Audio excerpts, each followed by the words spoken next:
It started quietly, so quietly I almost missed it. One day I looked up from my laptop and realized she hadn't spoken to me in over 2 hours, despite being just 12 feet away in the same living room. No smile when I walked in. No touch on the shoulder as she passed. Conversations shrank into logistics. Dinners were skipped with casual texts. Just grabbing something at work. Her side of the bed faced the wall now, every night. Even in sleep, she chose distance. The first week, I told myself she was tired. Work deadlines, family stress. I excused it. I matched her silences with understanding, convinced this was temporary. By week 2, I noticed her phone never left her hand, even during those quiet moments when we used to lean into each other just to feel the presence. I'd watch her fingers move with energy I hadn't seen in days. Her screen lit her face more than any expression I could pull from her. When I asked softly if everything was okay, she paused only a second before saying, "Just exhausted. Don't read into it." I didn't. Not then. I held her space for her like it was something sacred, waiting for her to step back into it. But the longer I waited, the more I realized I wasn't holding space. I was just standing alone in it. By the third week, her patterns turned into absences. Nights with no explanation. Mornings with no warmth. I'd hear laughter through the wall, hers, bright and full, but never when she was with me. That's when I stopped asking. Not out of pride. Out of clarity. She didn't seem angry. There hadn't been a fight. No sharp words or dramatic distance. Just erosion. One gentle shift at a time, like she was peeling herself away in layers so thin I wouldn't notice until she was gone. But she wasn't gone. She was still here. Still using my toothpaste. Still tossing her keys into the bowl by the door we picked out together. Still humming in the shower. Just not for me. I wasn't angry. That would have required some kind of collision. What I felt was worse, like I was being quietly erased by the person I woke up next to every morning. I once read that indifference isn't the opposite of love, it's the end of it. I used to think that was poetic nonsense. Now it sounded like a survival manual. She hadn't broken anything. She just made herself unreachable. So I stopped reaching. By the 4th week, her words all started to sound like headlines recycled from an overworked script. "Work's just been insane lately. I just need space to think. I'm feeling overwhelmed." I nodded each time, like a polite colleague at a briefing I wasn't invited to contribute to. But outside the house, she had energy to spare. I saw it when she talked to her sister on the phone, voice brighter, full of momentum. Her posture changed when she planned brunches, met friends, laughed in the hallway while grabbing her bag. Her exhaustion seemed oddly selective. It wasn't just that she was avoiding me. It was that she was reserving herself for others. What was once fatigue now looked like a strategy, an intentional wall built only in my direction. I started paying attention to the little contradictions. How she came home later but never looked tired. How her phone lit up with names I didn't recognize during dinner, though she never opened those messages near me. How she scrolled social media with a blank face, but her reflection in the window would soften suddenly, like she was reading something personal, something she didn't want to share.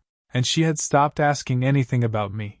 Not just the small things, how my meeting went, whether I'd eaten, but the meaningful things, the ones that show someone still sees you. If I was hurting, tired, hopeful, planning something, none of it registered. I could have changed jobs or lost one, and I don't think she would have noticed unless it impacted her calendar. One night I offered to cook. She blinked at me like the offer was foreign, then declined with a dry smile. I already grabbed something. No thanks, no warmth. Just the door shut with soft words. I sat in the kitchen that night, watching the steam curl up from the pot I'd made anyway, wondering how many days you have to go unnoticed before you become unnecessary. She kept giving me the same lines, like repetition would earn her forgiveness. But forgiveness requires a wound. This felt more like erasure. That's when it hit me. She wasn't uncertain. She wasn't struggling. She was finished, and just didn't want to be the one to say it. I didn't say anything either. I just stopped believing her. I caught myself staring at her one evening, not with suspicion, not even with hurt. Just memory. She was standing by the window, phone in hand, talking to someone I couldn't quite identify. Her voice was low, measured. Whatever laughter she shared was restrained, as if joy had to be hidden now, carefully portioned. Not like before. There was a time she couldn't contain it. I'd walk through the door, and she'd come flying across the room, arms wide like she hadn't seen me in months, even if it had only been hours. Our dinners used to stretch for hours, even on weeknights, 2 plates gone cold while we told stories and leaned into each other like the world didn't exist outside the walls of our home. She used to dance in the kitchen, badly and on purpose. Some old playlist looping in the background, her hair tied up in a way that made her look 10 years younger. She'd grab my hands mid-stir, twirl herself until she laughed, and collapse against me like I was the center of gravity. That was her love language, chaotic, playful, full-body presence. Now she stood still, posture perfect, shoulders squared like someone defending her space. She hung up, turned, and caught me watching her. Her expression didn't shift. Just a flat, impassive blink. "Something wrong?" she asked, voice clipped. I shook my head. "No. Just thinking." She waited a beat longer, then walked past me like I hadn't spoken at all. That was the moment I stopped lying to myself. She hadn't drifted. This wasn't passive or unintentional. She was making active choices daily. Avoiding touch. Dodging connection. Turning away from what we built. I wasn't losing her to life's chaos. I was losing her to a decision she'd already made, probably weeks ago. And the cruelest part? She was still playing the part of someone overwhelmed, as though her silence was a side effect, not a symptom. But I knew better now. The person in my house wasn't overwhelmed. She was gone, and leaving just enough of herself behind to keep up appearances. I wasn't grieving confusion anymore.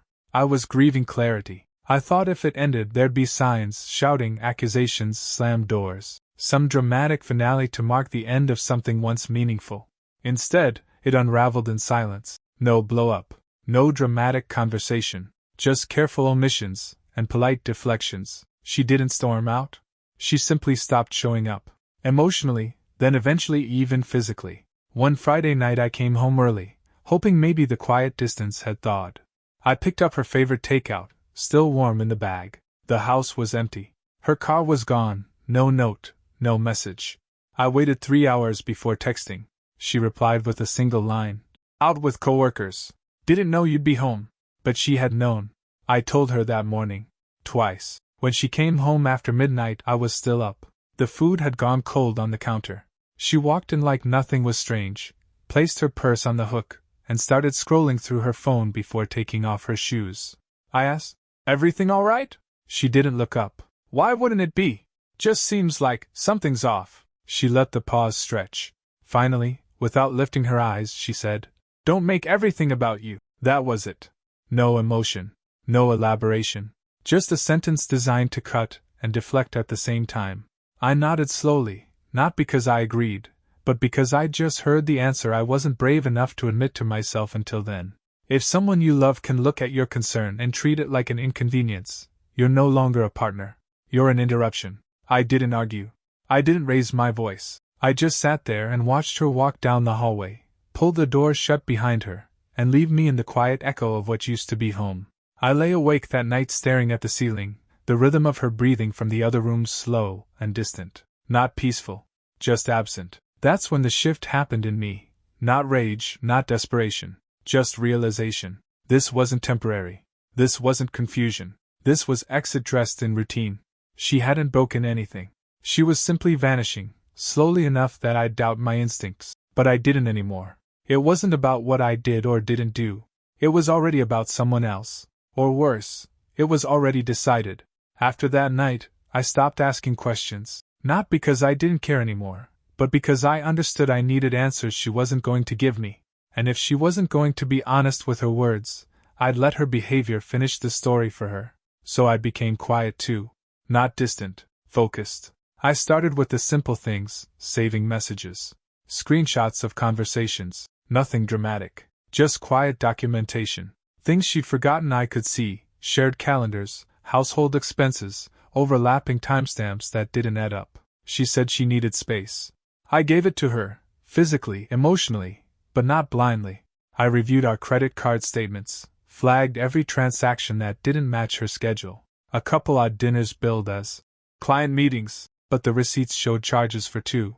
One place she swore she hated, and yet she'd dined there twice that month. Always on Wednesdays. That's when I began watching her Wednesdays more closely. She said she was staying late to catch up on reports, but when I checked the home camera, she hadn't come home until nearly midnight, and never brought her laptop inside. Not once. She didn't know I'd replaced the outdoor cam after the last rainstorm. She didn't know I had access to the shared calendar we used to coordinate errands and appointments, a habit we stopped needing, but never deleted. That calendar showed a recurring meeting every Thursday morning with someone I didn't recognize. The name wasn't familiar, at first. A few clicks deeper and I remembered. He was the guy she once rolled her eyes at after a party, called him harmless, and too flirty to take seriously. I remembered the tone she used, dismissive, even amused. Now his name popped up every Thursday at 9 a.m. And every Wednesday night she came home late, hair too styled for overtime, perfume still lingering in the air. I didn't need confrontation. I needed confirmation. So I started building a timeline, quietly, methodically. Not to use it, not yet, but to remind myself that I wasn't imagining it, that I wasn't being paranoid. She was making deliberate choices, and I was done being passive. The name kept circling back, Matthew Klein. A name I wouldn't have remembered on my own, but once I dug back through old photos and party invitations, it clicked. He was the one who hovered too long at our housewarming, the one who laughed a little too loud at her stories and barely made eye contact with me. I'd mentioned it once, casually. She waved it off with a smirk, said, "Matt flirts with everybody. He's not serious about anyone. Least of all me. Least of all me." Now his name was recurring in her schedule, always tucked into early Thursday meetings. At first, it seemed innocent enough. Could have been a group call, a team sync, anything. But then I noticed it was the only calendar event not linked to a specific location or agenda. Every other meeting had details. This one was always blank. I cross-checked that with the phone records I quietly pulled from our shared account. Every Thursday, shortly before the meeting, a call went out. Sometimes brief, sometimes an hour long. Always the same number. I called it once. Blocked number. Just to hear the voicemail. His voice. Matt. The same guy she once teased for being all talk. So I checked further. Dug into his company profile. Public relations consultant, contract-based, freelance, mostly remote. No fixed office. Which meant those Thursday meetings weren't in a conference room. They were wherever she wanted them to be. And that's when I stopped speculating. It didn't matter if they were meeting at a coffee shop or behind some curated excuse. What mattered was that she'd chosen to see him weekly, consistently, and privately, while avoiding me daily, intentionally, and with distance so precise it couldn't be accidental. She hadn't slipped. She had made space, for someone else, for something else, and I had become background noise in the life I helped her build. I didn't confront her. Not yet. I cataloged everything, every appointment, every late-night return, every time she claimed exhaustion and returned buzzing from something clearly not work-related.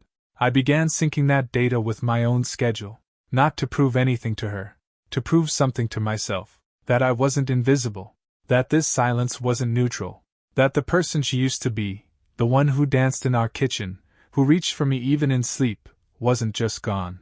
She'd simply moved her presence somewhere else. And I was preparing to move mine too. Once I accepted what was happening, something inside me clicked, like a circuit rerouted. I stopped chasing what she refused to offer. No more small invitations to talk. No more casual texts just to keep the air from going completely still. I didn't slam doors or withdraw in anger. I just mirrored what she had been perfecting for weeks. Silence. She didn't notice at first. Or maybe she did and mistook it for surrender. Either way, she made no move to fill the new void between us. I started skipping dinners, walked past her without comment when I left the house. She used to ask where I was going, at least out of habit. Now she didn't even glance up, and I didn't offer a word. Instead, I walked further than I needed to, took longer routes. Let myself think, not just about her or him, but about me. About the life I was no longer living, waiting in a limbo she designed. I found a quiet strength in those walks. Not peace, not yet, but clarity. By the second week of this mirrored silence, I noticed her watching me more. Not with concern, more like curiosity. I wasn't reacting the way she expected. I wasn't demanding, chasing, or collapsing. I was calm, focused. Somewhere she could no longer read, and that made her uncertain. She tested the boundaries once. A half step into old routines, asked if I wanted anything from the store, casually dropped a line about maybe doing dinner together soon. Her voice light, like the suggestion cost her nothing. I nodded, said sure, and then made plans to be out that night. She didn't bring it up again. What she couldn't see was the real reason I was calm. I had already met with someone for legal advice. Not because I was ready to file anything. Not yet. But I wanted to know what a clean departure looked like, what I'd need to protect, what accounts to secure, what quiet moves to make before anything could be contested or spun. I left that meeting with a checklist, and I treated it like a lifeline. Every item I checked off made me feel more grounded, more like I was no longer reacting to her story, but writing my own. She thought silence gave her the upper hand. She didn't realize it had just become my strategy. Everything I did from that point forward was measured. No chaos, no hints, just quiet precision. I secured access to our financials, rerouted my direct deposits into a separate account. Not hidden, just no longer shared.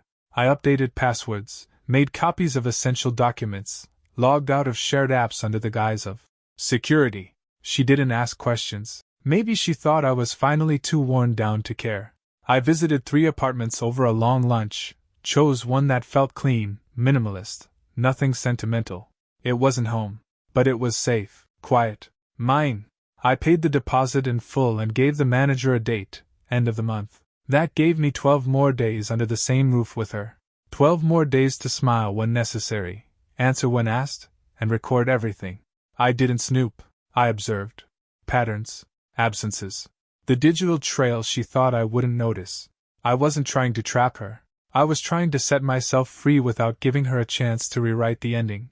I withdrew my name from one joint account, restructured access to another. Everything above board. No surprises. Just quiet safeguards she didn't realize I'd already set up. At night, I'd lie in bed beside her and listen to the stillness she'd once insisted was just temporary. But I knew better now. Her silence wasn't fatigue. It was design. She thought she had more time, more emotional upper hand, more space to decide if I was still worth returning to. But I had already left. Not physically, but in every other way that mattered. She had the comfort of routine, the illusion of control. I had the clarity of finality and the blueprint of departure. She mistook my quiet for retreat.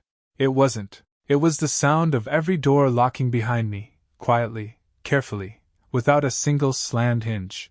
And when the last piece fell into place, a delivery scheduled for my new space, keys printed, address changed, I sat across from her one last time at the kitchen table and asked how her day was. She smiled, tired but pleasant.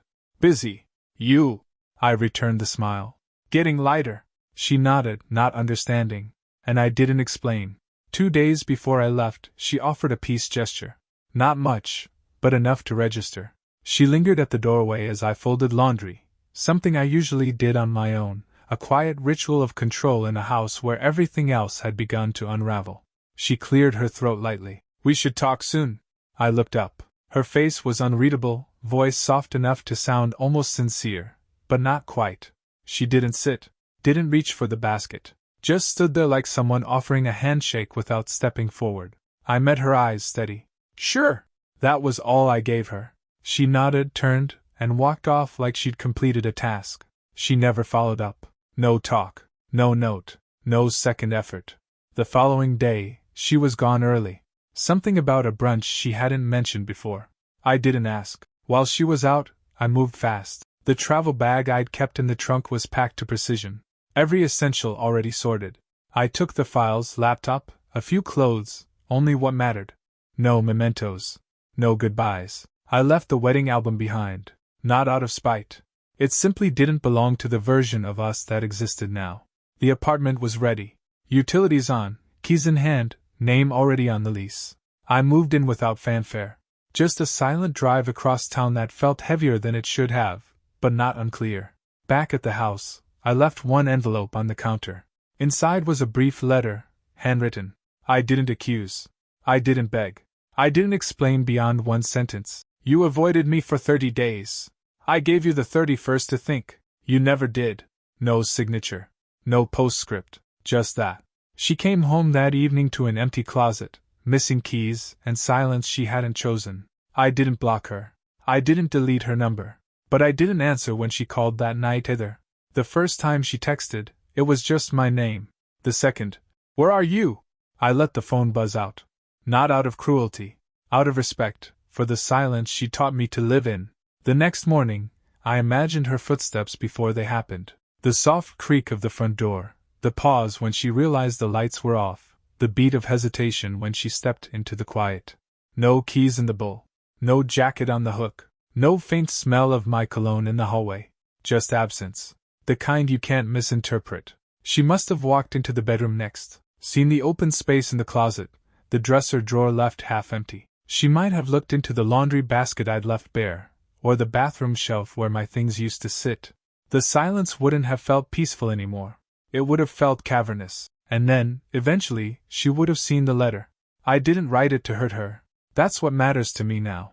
It wasn't a grand speech or a retaliatory letter. It was a mirror. You avoided me for 30 days. I gave you the 31st to think. You never did. That was it. No anger. No accusation. Just the same quiet she gave me, delivered back with finality. She didn't call again that morning. But the messages started coming. Where are you? Can we talk? I didn't know you were that upset. That one sat with me longest. That upset. As if this was a misunderstanding. As if I hadn't been living in the shadow of her emotional absence for weeks. As if I hadn't tried, over and over, to meet her halfway, only to find her already walking somewhere else. I didn't answer. Not because I wanted to punish her. Because she wasn't the audience anymore. She posted a photo that afternoon. An old one, us at some beach, arms around each other, her head tilted into mine. Captionless. The kind of post designed for public sympathy, or maybe just confusion. Mutual friends started reaching out. Polite texts, casual check-ins masked as concern. I responded to none of them. She hadn't been absent by accident. Her distance was deliberate, measured, quiet. So was mine. And now she finally knew what it felt like when presence is no longer guaranteed, when the person who used to fight for you simply walks away. The photo was up for less than 24 hours before she took it down, probably after realizing sympathy wouldn't come the way she expected. Our friends, at least the ones who mattered, had seen what I lived through. They weren't fooled by nostalgic posts or selective editing. They had noticed her absence too. A few messaged me privately, cautiously. I kept my responses short, civil. No blame. Just a quiet line. Sometimes silence says everything. Most understood. A few didn't. That was fine. I wasn't defending myself. I wasn't campaigning. She tried again, this time more directly. A message at midnight. We need to talk. Please don't let it end like this. But it had already ended. She just hadn't realized it while it was happening. She had mistaken my stillness for indecision, my quiet for weakness. She thought she'd know when I was gone. She didn't realize I'd already left. Long before the moving boxes, long before the final note. And now the silence wasn't hers to wield anymore. I changed the locks at my new place. Not because I feared her showing up, but because something in me needed that click, that physical line in the sand. She called the next day. I let it ring. The voicemail was short, strained. I didn't think you'd really leave. I thought we could fix this. Fix what exactly? The avoidance? The staged indifference? The slow removal of attention, inch by inch, until I was nothing but furniture in my own life? You don't fix what someone spends 30 days pretending isn't broken. You walk away from it. She hadn't made a choice between me and someone else. She made a choice between attention and apathy. And now that apathy had a cost. She avoided the man who showed up, stayed up, cooked, called, and reached out even when she gave him nothing back. Now she was posting, calling, texting, trying to reach the man who had finally stopped reaching. She used silence like a strategy. I just returned it like a verdict.